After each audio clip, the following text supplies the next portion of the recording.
So why is collaboration so important, and why does it break down at times? Uh, one of the main, one of the, I'll give you three reasons why collaboration breaks down in schools. Reason number one is we confuse proximity with partnership. Just because you work in the same building does not mean you are a team. Just because you teach the same subjects does not mean that you are collaborating. Proximity creates convenience, partnership creates connection. Reason number two, there is no psychological safety in the school. And this might be one of the most important parts. If people don't feel safe, if people don't feel respected, if they don't feel like they can disagree without being judged, they will not collaborate. Fear will kill creativity. Fear kills risk taking, and fear is going to kill teamwork.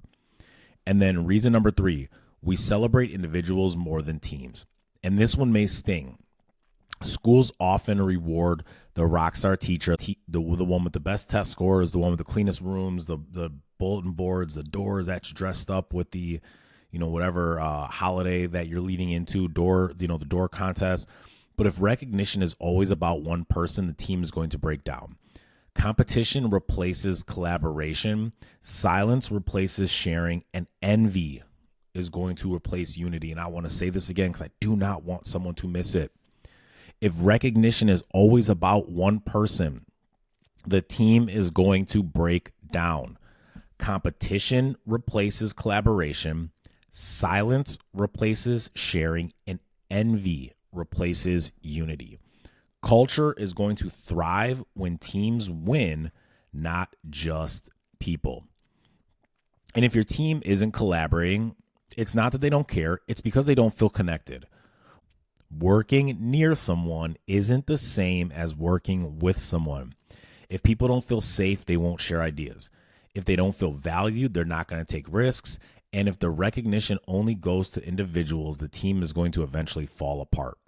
So we need to build connection first, and then teamwork will then begin to become natural. So from there, we're going to switch gears and talk about the power of a diverse team. You do not want a team full of people that think alike, contrary to what society and Facebook and all these things make us feel like. Most people gravitate to people that look like them, think like them, speak like them, act like them. You do not want a team full of people who think exactly alike. You need a strategist.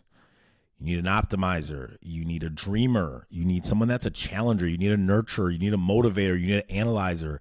Great teams thrive on different strengths. If you have a room full of dreamers in your school or in a team or in a department, nothing is ever going to get done because everyone is just dreaming and no one is optimizing, no one is challenging, no one is nurturing, no one is doing the actual work. But these strengths only are going to matter when people respect each other.